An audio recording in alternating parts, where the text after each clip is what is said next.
Əziz Azərbaycanın qeyrətli olanları, deyirik şəhidlərimiz cənnətdədir. İndi sizə şəhidlərin adına tikilən və düzəltdirilən park ilə tanış edəcəm. Şəhidlərin adına bağla tanış edəcəm. Görün, baxın, tanış olun. Bura haradır? Bura Ordubad rayonunun Dəstə kəndidir. Bu gördüyünüz bağlar var. Hər bir dəstəli, hər bir göstər bağları göstər zəhmət olmasa. Hər bir dəstəli şəxsən burada şəhidlərin adına bir ağac açıbdır. Birlik budur, mehribançılıq budur. Və addım gəl ağsaqqal, gəl məni göstər, gəl səni verənə qurban. Gəl buranın gözəlliyi ilə şəxsən göstərdilər ki, qoy Azərbaycanda görsünlər ki, Ordubad rayonunun Dəstə kəndində bu cür şəhidinə dəyər verənlər var. Bütün dəstəlilər, hər biri burada ağac açıb şəhidlərin adına. Gəl, gəl göstər, gəl atam, gəl. Gəl göstər zəhmət olmasa. Hər bir meyvə ağacı da var, hər bir meyvə ağacı da var. Mən şəxsən Nehrəm kəndindən gəlmişəm, Nehrəm qəsəbəsindən gəlmişəm. Şəhidlərin adına, belə deyək, düzəltdirilən bağla tanış olam, şəhidlər parkı ilə tanış olam. Mən sevincimin həddi yoxdur ki, şəxsən bu dəstələrə mən nə deyim, inanırsan dilim titriyir. Çox gözəl, nizam, iltizam, gözəllik, səlqə, səhman. Park, şəhidlərin adına tikilən bir parkdır. Baxın, əksən deyirəm, dəstə cəmaatına əksən deyirəm. Gəl, atam, gəl. Gəl buranı göstər, şəhidlərimizin şəkillərini göstər. Qarı bir-birimizi göstər. Buranı da göstər, zəhmət olursa xahiş edirəm. Şəhidlərin görsüz var. Şəkillərini nə cür vurublar.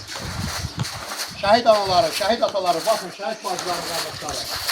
Başlayanda Ordubad rayonu Dəstə kəndində birlik budur. Şəhidlər bulağı. Zəhmət olursa buranı da göstər. Gəl, arxam gəl. Parkın gözəlliyinə bax, yaşıllığa bax, parkın gözəlliyinə bax. Bayraqlarını da göstər. Gəl ortam, gəl. Gəl yaxından buranı, gəl yaxından. Ulu öndərimiz, Allah qəni rəhmət eləsin və ulu öndərimizin davamçısı, siyasətçisi Cənab Ali Baş Komandanımız 44 günlük müharibədə bir əmrini verdi Azərbaycanın qüdrətli ordusu, qüdrətli səhrəkçiləri, könüllü qoşuldular, qardaşlarımız gözəl oturdular, işğaldan azad elədilər. Bəli, mən bu parka girəndə həqiqətən də sevindim. Nehrəm kəndindən gəlmişəm, mən Nehrəm qəsəbəsindən gəlmişəm bu parka. Yaşıllığı gördüm. Kənd cəmaatının hamısından soruşuram. Deyirlər ki, hər bir vətəndaşın kənd cəmaatının özü bir dənə şəhidlərin adına ağac açıblar. Əskəriyə xidmətə gedəndə də hamısı gəlir buradan çəkiliş edir, xeyir-dua verir, şəhidlərin belə deyək, ruhuna salavat çevirir, fatihə verir, gedir. Və xidmətdən qayıdanda da bura gəlirlər, buranı ziyarət edirlər, iyi gedirlər evlərinə. Mən şəxsən bu bağı kim başçılıq edibsə, bu bağı təyin elətdiribsə, ona minnətdarlığımı bildirirəm. Var olsun, nazim daimimizdə minnətdarlığımı bildirirəm ki, gözəl bağ salınıbdır, şəhidlərin adına ağaçlar, hər gülə də meyvə var, hər gülə. Baxlar göz qabağındadır, baxın. Şəhidlərin adına tikilən bir bərpa olunan bir gözəllik, yaşıllıqdır.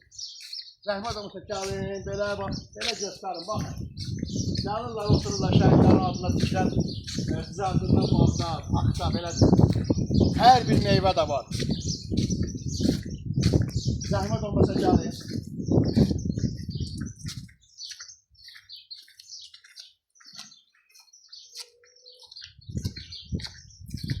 Gözəlliyə bax, görür. Allaha qurban olum, gözəlliyə bax. Baxın gör, nə gözəldir, nə qəşəng səlqalıdır. Bəli, deyirik şəhidlərimiz cənnətdədir. Bəli, cənnətdədir. Burada da cənnəti yaradan şəhidlərimizin adına Ordubadın Dəstə kəndinin sakinləridir. Hər bir sakin deyir ki, aldığımız məlumatlara görə hər biri bir dənə ağac açıb bura şəhidlərin adına. Bu cür şəhidləri yaşatmaq lazımdır. Bu cür addım atmaq lazımdır. Vallahi mən sevinirəm. Belə bir yerləri görəndə sevinirəm. Allah mənim dövlətimi qorusun, dövlətçiliyimi qorusun. Allah Dəstə kəndinin cəmaatının canını sağ eləsin ki, bu cür addım atıblar. Vallahi aldığımız məlumatlara görə əskəriyə gedəndə də gəlirlər, buradan gedirlər. Yəni buranı ziyarət edirlər. Gələndə də birbaşa gəlirlər, ziyarət edirlər. Bura bir ziyarətgaha çevrilibdir. Əhsən deyirəm. Halal olsun deyirəm. Allah köməyinizdə dursun. Var olun, sağ olun. Allah sizi